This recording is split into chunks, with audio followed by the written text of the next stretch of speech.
السلام علیکم، ویلکم دوستو۔ آج کویت سے میں آپ کے لیے نئی اپڈیٹس لے کر آیا ہوں۔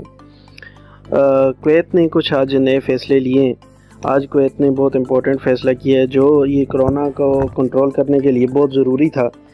کہ انہوں نے اپنی جتنی بھی آٹو ورک شاپ کے جتنے بھی ایریاز تھے، صنعتی ایریا، وہ تمام بند کر دیے ہیں، اور اس میں آٹو کی، پوشنگ کی جتنی بھی اس قسم کی دکانیں تھیں وہ پہلے کھلی تھیں، اب ان کو بند کر دیا گیا ہے، اور کچھ علاقوں میں کرفیو لگا دیا ہے جہاں پہ کوئی بھی اب گھر سے باہر نہیں نکل سکتا۔ ضلع وثوق اور موبیلا میں اب کوئی بھی آدمی باہر نہیں نکل سکتا، صرف کسی ایمرجنسی کی صورت میں ہی اس کو باہر آنے کی اجازت ہوگی، وہ بھی اس کے پاس کوئی باقاعدہ پروف ہوگا، نہیں تو سب کو گرفتار کر رہے ہیں وہاں پہ۔ تو دوستو، آج آپ کے ساتھ کویت سے اور بھی اپڈیٹ شیئر کرنے لگا ہوں، تو آپ پلیز میرے چینل کو ضرور سبسکرائب کر لیجئے گا۔ تو مسجدیں تو پورے عرب کنٹری میں بالکل بند ہیں، لیکن کویت میں ابھی یہ بات چل رہی ہے کہ وہ بہت جلد مسجدوں کو کھولنے لگے ہیں، اس کے لیے کوئی میکنزم وہ بنا رہے ہیں، تو انشاءاللہ مسجدیں بہت جلدی کویت میں کھولنے والی ہیں۔ دوسری طرف ایک مشہور اداکارہ ہے کویت کی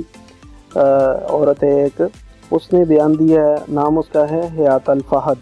اس نے بیان دیا ہے کہ جی ہم اگر بیمار ہو جائیں گے تو ہمارے لیے تو اسپتال ہی نہیں بچیں گے،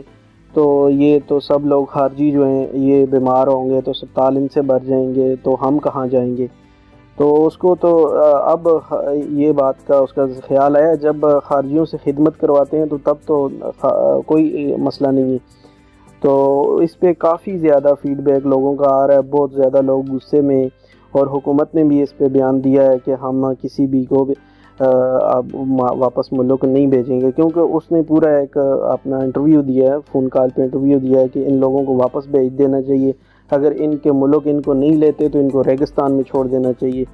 تو اس نے بہت ہی اخلاق سے بالکل گری ہوئی انسانیت سے بہت پیچھے کی باتیں کی ہیں۔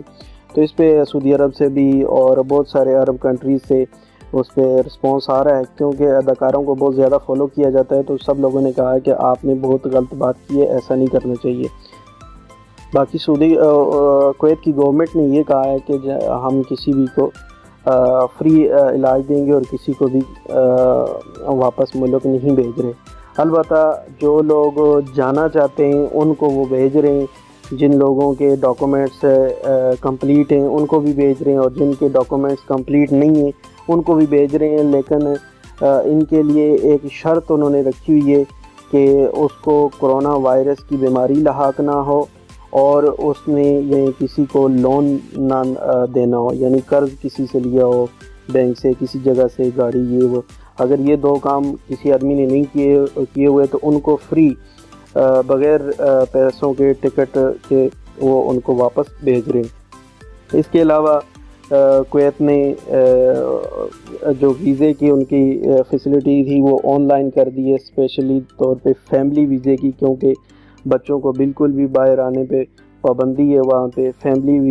ویزا نمبر 22 کو بالکل انہوں نے آن لائن کر دیا، آپ گھر میں بیٹھے ویزا لگوا سکتے ہیں۔ اس میں بھی جن لوگوں کا 2 مہینے کا ہے اور یا ایکسپائر ہو چکا ہے، ان لوگوں کے لیے فری ویزا اور آن لائن ویزا لگ رہا ہے۔ آج بھی کویت کی سرکاری جو ایئر لائن ہے انہوں نے 330 فلپائن کے لوگوں کو واپس ان کے ملک چھوڑا ہے، اور اسی طرح انہوں نے شیڈول دیا ہوا ہے۔ آپ وہاں پہ کسی بھی اس پہ جا کے ایک آفس میں جا کے آپ پوچھ سکتے ہیں کہ پاکستانیوں کا، انڈین کا کب ٹائم ہے، اس محدود ٹائم میں فلائٹیں جا رہی ہیں فری جو آپ کو آپ کے ملک واپس چھوڑ رہی ہیں۔ تو یہ تھی آج کی اپڈیٹس۔ باقی حالات بہتر ہی ہیں، زیادہ خراب نہیں ہیں۔ ابھی تک 317 لوگوں میں کرونا وائرس کی تشخیص ہوئی ہے، اور ڈیتھ ابھی تک کوئی نہیں ہوئی، اور 80 لوگ وہاں کویت میں ٹھیک ہو چکے ہیں۔ تو گولف کنٹریز میں سب سے زیادہ جو ہیں مریض ہیں وہ سعودی عرب میں 1720، اور یہاں پہ ڈیتھ بھی سب سے زیادہ ہوئی ہیں، تقریباً 16 ڈیتھ ہے یہاں پہ ہو چکی ہیں کرونا وائرس کی وجہ سے، اور 364 لوگ ٹھیک ہو گئے۔ تو ہماری دعا ہے کہ اللہ تعالیٰ اس بیماری کو پوری دنیا سے ختم کرے، اور اسپیشل یہ جو گولف کنٹریز ہیں یہاں پہ لوگ اجنبی بہت زیادہ ہیں، بہت زیادہ پریشانیاں بھی لاک ڈاؤن کی وجہ سے بھی لوگ بالکل گھروں میں محدود ہو گئے ہیں، جن کو کوئی بھی ہیلپ کرنے والا نہیں ہے۔ تو اللہ تعالیٰ کرم کرے اور سب لوگوں کو اس بیماری سے نجات دے۔